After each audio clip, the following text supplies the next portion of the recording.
আমি এখন আপনাদের ম্যাজিক দেখাবো। তাড়াতাড়ি লাইক করুন আর তাড়াতাড়ি লাইক করুন আর সাবস্ক্রাইব করুন।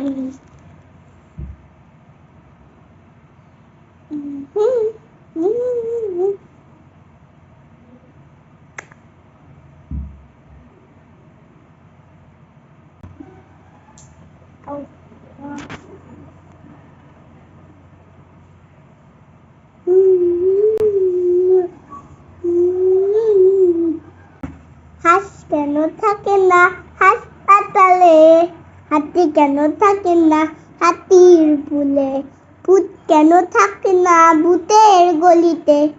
মাই কেন থাকে না বাবুলেন্টে?